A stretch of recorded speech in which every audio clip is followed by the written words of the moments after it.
Okay, so 5-fight win streak. You're taking on Alex Potan Pereira. Yeah. All right. Now I saw some stuff that you did. You're like, in all my fights, I never taken anybody down. Yeah. You just stand and bang. Yeah. Right. And that's what you're comfortable with. That's where you go ahead. Just say hit him what you want to, baby. And that's how you feel you're gonna approach that fight. You're gonna go out there, bang with them. Yeah. Oh, okay. Well, it sounds good. Well, here's the thing. I mean, like, I feel like a lot of the times when we think of like stand and bang, it's very like wild. Yeah. I mean, like, I plan to go out there and strike to the best of my ability. I'm just bullshit. You know, right? I get what you mean, but yeah. just for other people that may be expecting something else, like neither of us are idiots. Yeah. I think we both know what we're up against. Yep. You know, and I think that it's just like, what an exciting time in MMA. What an exciting time for supporters of me. Yeah. What an exciting time for supporters of him. Yeah. And for supporters of him, supporters of you, but not just them. What an amazing time for you, Yeah, right? man. Because this came out of left field. You weren't like, correct me if I'm wrong, because when we talked on the phone, you're like, hey man, we're doing the MightyCast. Like, man, I'm doing all this. I just found out, right? So they just called you random, like, hey man, you're getting the next shot. Yeah. So, I was under suspension. Yep. For I self-reported like taking a banned substance that was given to me. Gave them all the facts, you know, gave UFC everything. They saw it wasn't my fault. So they're like, okay, cool. We're going to do whatever we can to make sure that, you know, like you're not punished for this. Right. Yep. And so, I was just like dealing with that. And then kind of talking a little bit back and forth with the athletic commission. Like, guys, what's it looking like? Yeah. Give me an idea, you know, like what's, and Can like, I go back to Thailand? What's going you know, on here? like I'm thinking, how long is, you know, I'm thinking everything. And the last time I spoke to the athletic commission, the number that I heard was 9 months. Yeah. So I'm like, 9 months. Okay. That means that I won't be able to fight until February. Yep. So I'm like, okay, whatever, swallow that. Yep. Do whatever I got to do with it. And I just continue to train. Yep. And then, on a random Wednesday, I just get a phone call from UFC and like, hey, how's your day going? And I'm like, terrible. Cause I was like, no, I actually was having like probably the worst day. Yeah. I'm like, terrible. What's up? Yeah. Well, I got some good news for you. You're fighting Alex October 5th for the title, Salt Lake City. And I just lost my mind. I was like, no way. Yeah. Like, yeah.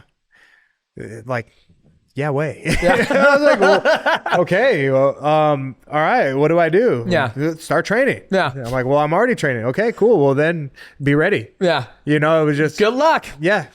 Wow. And then I like immediately like told my wife like, this has just happened. What This did phone she call. what she did just started crying. Boom. Oh. Yeah, and everybody else in the room just kind of breaks down. Yeah. And I was still like in shock. Yeah. Not even thinking it's real. Yeah. Later on, like an hour later, I get another call from one of the matchmakers, and he's just like, hey, dude, just wanted to say congratulations.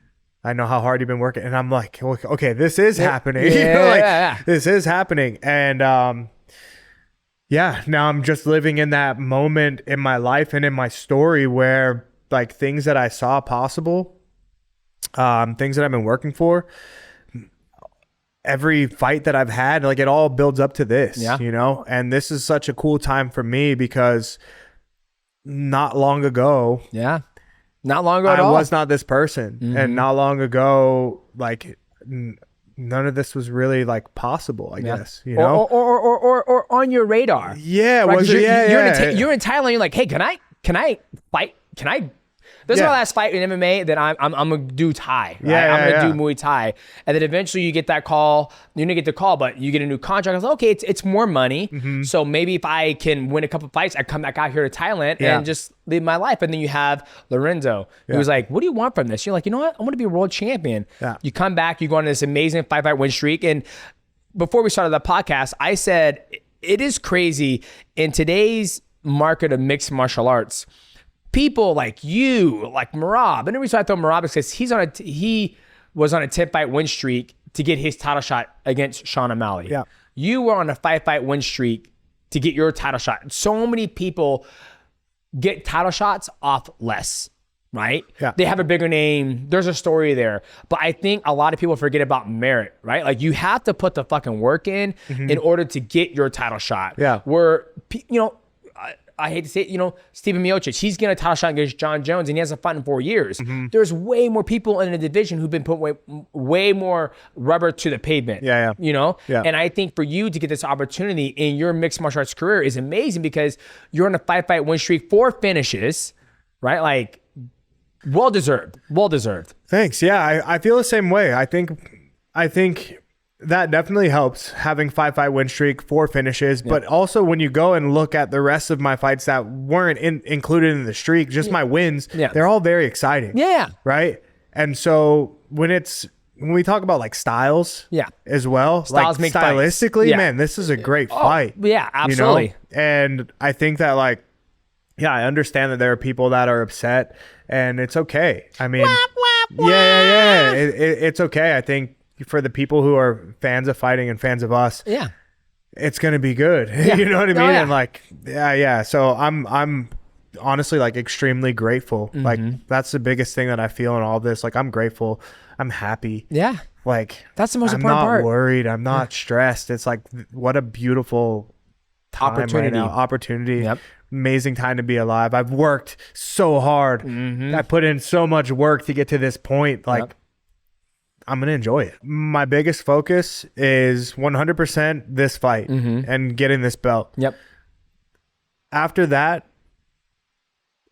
I plan to do something here in my city, in Las Vegas. I really want to bring the UFC belt home. There hasn't been a Las Vegas champion ever. Like a home grown Las Vegas, we have a champion. And this is the home of the UFC. Wow. Like think about that. Yeah, exactly. The UFC's been around since 1993. Yes, exactly. And there's never been there's not a person from Las Vegas to bring the belt home. So for me, that's important. And that's where I see like, okay, I'm at this moment where all I'm focusing on is winning this fight. Yeah. But what comes with winning that fight is like bringing that belt home and making an impact on the city somehow. I want, like, now it's like, okay, now I want to share my story with my home. Oh, absolutely. With my city, with the kids who are living in East Las Vegas, North Las Vegas, not knowing the kids that were just like me. Yeah. Because the city's changed, but they're still like on the outside. Absolutely. It's still the same stuff going on. Yeah. So I mean, for me, it would be, bring the belt home, like use that as kind of like my microphone to like, I don't know, get people together to, maybe it's like I open up like a big facility here that's big enough to house, a few hundred people, or there's some type of foundation or something where like I can use what I've done and use the like my story, but to like make an impact on the home and like where it all started for me. So that way everything else after that, like I can go on, do whatever, but I want to do something important for the city. Honestly, sitting here and listening to your story, I don't think you need the belt to do that. I think if you have the belt, it adds extra icing on the cake. But I think your personality and your journey of where you started into where you're at today is more than enough, because you've made it out. You're well taken care of. You met a beautiful wife. You guys have an amazing marriage from the outside in, looking in. You're not stressed anymore. You don't have anxiety. You're very well spoken. You can have a conversation. You moved to Thailand by yourself and learn Thai. Like, you guys are like, guys, I used to be just like you guys, and look where I'm at now, right? Like, you can do anything you want and put your mind to, as long as you keep a open mindset to do that. Like, so I think that's beautiful. And I just think you don't need the belt to do that. Gotcha. I think, me personally, right? A lot of people, I remember when Conor McGregor fought Jose Aldo, and he goes, "What, Jose Aldo's been a champion for 6-7 years. What door has he opened? He hasn't opened any doors. When I win the belt, I'm gonna open all these doors." Well, that's not necessarily true, right? I think Aldo has opened up a lot of doors in Brazil, right? And I still think, even though he's not the champion, he's still opening doors, right? He's still inspiring the younger generation in Brazil. So I think for you, don't sell yourself short. I think obviously, you know, if you get the belt, you know, a lot of people are like, I'm not going to do this until I do this. Yeah. You know what I mean? Where I'm saying, obviously the belt is nice to have. It's an extra icing on the cake. But I think your story already, you can do that if you wanted to. Yeah. If you wanted to, right? But right now you're focused 100% on the fight. Yeah, my focus is the belt, right? The belt. And the just really finally being at like the pinnacle of, you know, of the sport, of my career. Yeah. And I've worked myself high enough to get to this point. And I'd hope that, you know, like I'm working towards the ultimate outcome being like, I win this belt. Oh, 1000%. You know what I mean? Yeah, and absolutely. So then like after that, what comes next? I think the biggest thing I think is just like, how can I share this? Yeah, absolutely. Whether I have the belt or not, obviously belt is like, that's what I'm focused on. Boom. Yes. Pinnacle. Got it. Push the button, you know, like, okay, I got it. But like now that I have this, like, how can I make the biggest difference while I have this? Yeah. And then I think the thing you said, that there's never been a homegrown UFC champion in Las Vegas. Like, I'm blown away when you brought that up. I've never thought about that. I could probably do my research, but I don't think there is. Yeah. Randy Couture's not from here. Josh Burnett's not from here. Cody Nola's not from here. TJ Dillashaw's not from here. Dominic Cruz isn't from here. I mean, Brandon Moreno's not from here. I mean, we can go down the list. Yeah. I mean, who? Michael Chandler's not from here. Conor McGregor's not from here. Nobody from here has ever been a champion from the home of the UFC in Las Vegas. Yeah. Like, that's huge. And yeah, like I started. You grew up down the street from this motherfucking house. I grew up down the street from here, but also like I started MMA at 20 years old. Yeah. And like I'm 34. Yeah. So 14 years. Like it's kind of crazy. It's fucking crazy. You know what I mean? It's fucking crazy. And never doing a sport. Never doing a sport. Yeah. You know, not even an athlete. Like, couldn't even run a mile. Yeah. And now smoking 2 packs of cigarettes a day. Yeah. Now it's just like, it's completely different. Like I'm a whole different person. And I want that to really like change and help people. Now, if you guys enjoyed that clip and you want to check out the whole video, click right here. And if you guys want to see other clips from this channel, click right here. Enjoy.